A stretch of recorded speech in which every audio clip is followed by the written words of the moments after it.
Kita tadi melakukan polling di Twitter Hitam Putih. Kita akan bacakan hasil pollingnya tentang eksploitasi anak di jalan. Ada 3 polling yang sudah kita buat. Coba kita keluarkan dulu di plasma. Pengemis atau joki 3-in-1 ditenggarai memicu eksploitasi anak dan tindakan penyelewengan lainnya. Setuju, 88% setuju, 12% tidak setuju. Jadi 88% setuju bahwa pengemis atau joki 3-in-1 itu bisa memicu eksploitasi anak dan hal-hal buruk lainnya. Oke, itu yang pertama. 88% setuju terhadap hal tersebut. Kita lihat yang kedua. Eksploitasi anak bisa terjadi di mana saja. Jalanan, dunia entertain, lingkungan pendidikan, lain-lain. 62% mengatakan jalanan, 19% mengatakan dunia entertain. Jadi yang paling tinggi ini adalah jalanan dan dunia entertain ya. Nah, ini memang kadang-kadang di dunia entertain pun ada anak-anak yang ini kalau syuting-syuting tuh ya sampai malam, sinetron tuh anak-anak kecil kadang-kadang sampai malam harus nggak tidur untuk syuting sebagainya tuh beneran ada itu sebenarnya. 62% di jalanan, ngamen, ngemis dan sebagainya. Oke, baik. Makanya anak saya nggak boleh masuk TV. Kecuali bayarannya besar ya. Ini eksploitasi juga. Apa? Kalau bayarannya gede? Ya kalau bayarannya besar tuh masuk TV sekali bisa sebulan gitu loh. Oh, iya, nah kalau mereka tuh bayarannya kecil makanya tiap hari syuting. Oh iya benar ya. Itu dong. Tindakan hukum paling ideal bagi pelaku eksploitasi anak di jalanan adalah kurungan atau penjara, vonis sosial dan denda. 56% mengatakan kurungan atau penjara, 40% mengatakan vonis sosial. Jadi terbesarnya mengatakan penjara. Tapi tipis sama vonis sosial sih. Iya. Vonis sosial ini banyak loh. Ini definisi vonis sosial ini lebar banget soalnya. Tindakan hukum bagi pelaku eksploitasi anak di jalanan. Saya rasa tergantung dari eksploitasinya apa dulu ya. Karena kalau gini, ada hal-hal yang saya pernah mengundang juga nih. Karena Hitam Putih ini banyak mengundang hal-hal seperti ini. Saya pernah mengundang seorang bapak-bapak yang bawa anak cacat tuh. Maaf ya kata-kata saya tentang cacat. Di sini harafiah cacat karena tidak ada kakinya gitu, tidak ada kakinya. Jadi disable lah, maksud saya disable, maaf. Itu yang digeret di jalanan dan kita undang mereka gitu. Dan pada saat itu menjadi heboh dan pertanyaan saya menyeleneh. Saya tidak mengatakan dia mengeksploitasi. Saya tanya, apakah dengan adanya anak ini pendapatan Anda semakin besar? Dan katanya iya, karena orang mungkin melihatnya kasihan gitu, kasihan.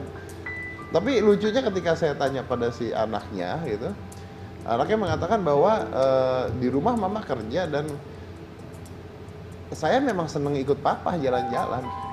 Jadi ada yang seperti itu juga gitu. Jadi maksudnya ini kadang-kadang agak sulit nih untuk membedakan mana yang mengeksploitasi dan mana yang tidak. Mungkin akhirnya harus ya seperti tadi, harus dilihat satu persatu ya.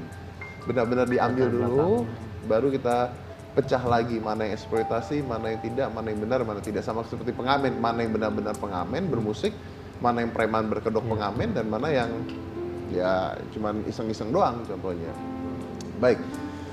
Oke, terima kasih buat masukannya. Mudah-mudahan ini bisa jadi sebuah pelajaran buat kita. Tapi sebelum saya tutup acaranya, kita lihat dulu. Ini langsung kita putarkan. Oke, jadi dunia perfilman di Indonesia. Saya mau bicara tentang dunia perfilman di Indonesia. Dunia perfilman di Indonesia ini tahun demi tahun semakin banyak insan perfilman Indonesia yang terus berkarya. Jadi kita lihat bahwa banyak sekali film Indonesia yang semakin lama semakin berkualitas dan kualitasnya semakin baik. Anyway, saya lagi bikin film juga sih. Nah ini boleh promo. Oh iya, ini pengumuman buat penonton di studio dan di rumah. Mas Anu, oke. Kita lagi bikin film Triangle the Movie. Di situ Cika heboh banget ya. Oh heboh banget. Karena lawan kamu siapa? Chris John. Boleh tepuk tangan buat Cika dan Jadi karena kita ingin karena apa sih namanya? Ya Mas? kamu jangan ingin. Kamu nggak akan. Ini kalau orang-orang tahu ya, tuh paha dari sini sama sini, tangan dari sini sama sini biru semua itu Iya, kena Chris John kemarin. Itu ada totalitas untuk perfilman Indonesia yang lebih baik lagi. Oh ya oke. Oke, dan di tanggal 2 April nanti di Trans 7 ya, di Trans 7 ya. Oh kemarin ya, oke ya. Jadi dunia perfilman Indonesia ini tahun demi tahun semakin banyak, semakin baik lagi, semakin bagus lagi, semakin banyak yang berkarya lagi, dan kualitasnya juga semakin lebih baik lagi. Dan di tanggal 2 April kemarin di Trans 7 berlangsung malam penghargaan untuk insan perfilman Indonesia. Kita akan lihat seperti apa keseruan yang sudah terjadi di penghargaan Usmar Ismail Award 2016 bersama Bakmi Mewah kemarin. Silakan. Usmar Ismail Award 2016 bersama Bakmi Mewah yang ditayangkan secara live oleh Trans 7 dari Balai Kartini pada tanggal 2 April kemarin menjadi ajang pembuktian prestasi bagi insan perfilman dalam negeri. Tokoh-tokoh perfilman terbaik tanah air memperebutkan berbagai kategori bergengsi yang semakin mengokohkan eksistensi mereka di dunia perfilman Indonesia. Bakmi Mewah, bakmi cepat saji pertama di Indonesia dengan daging ayam asli yang memiliki rasa mewah seperti bakmi restoran, menjadi sponsor utama event ini untuk menunjukkan dukungannya terhadap dunia perfilman Indonesia yang terus berkembang. Bakmi Mewah, rasa mewah untuk insan perfilman Indonesia. Oke, baik. Setelah dia kemeriahan yang terjadi ya, filmnya apa saja, makannya bakmi. Baik, oke. Tadi ada Yayan Ruhian makan bakmi, gue pikir buat berantem tadi. Ternyata suka bakmi juga dia ya.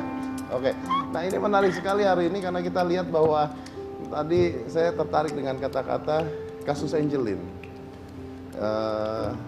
Saya termasuk orang yang pada saat itu marah sekali pada saat kasus Angelin. Bahkan saya bikin sebuah video untuk kasus Angelin sendiri. Tapi saya tertarik dengan kata-kata itu. Mungkin banyak, saya rangkum kata-kata Anda tadi.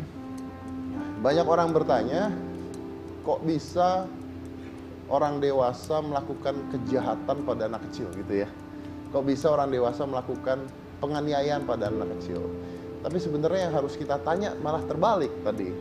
Yang harus kita tanya adalah, kok bisa kita ini diam saja ketika tahu bahwa hal itu sebenarnya sudah terjadi? Jadi sebenarnya pertanyaannya harusnya dibalik, bukan kok ada orang-orang yang jahat melakukan hal itu, tapi kok kita ini malah diam aja, padahal kita sudah tahu kok kalau hal itu ada. Jadi pertanyaannya mungkin buat kita, kenapa kita diam? Bahwa itu sudah ada, kita tahu, tapi kita tidak melakukan apa-apa. Nah, mudah-mudahan dengan apa yang Anda lakukan bisa mencontohkan baik. Terima kasih juga Pak, bisa contoh baik. Jadi yuk kita lebih aktif lagi ketika melihat hal-hal tersebut terjadi. Kita lebih aktif lagi, laporkan ke polisi, kita lihat dulu apa yang benar, apa yang tidak, laporkan ke yang berwajib. Kalau misalnya yang berwajib tidak berhasil, mungkin ya kita telepon aja, kan ada telepon polisi ya, telepon aja terus gitu ya. Kalau enggak, kasih tahu saya, nanti saya undang di hitam putih kalau ada buktinya. Baik, saya tutup acaranya malam hari ini dengan kata-kata tadi. People ask, how can a person abuse a child? Well, the question supposed to be, how can so many good people not do anything about it? Saya dari Komisi Cika Jessica, inilah hitam putih.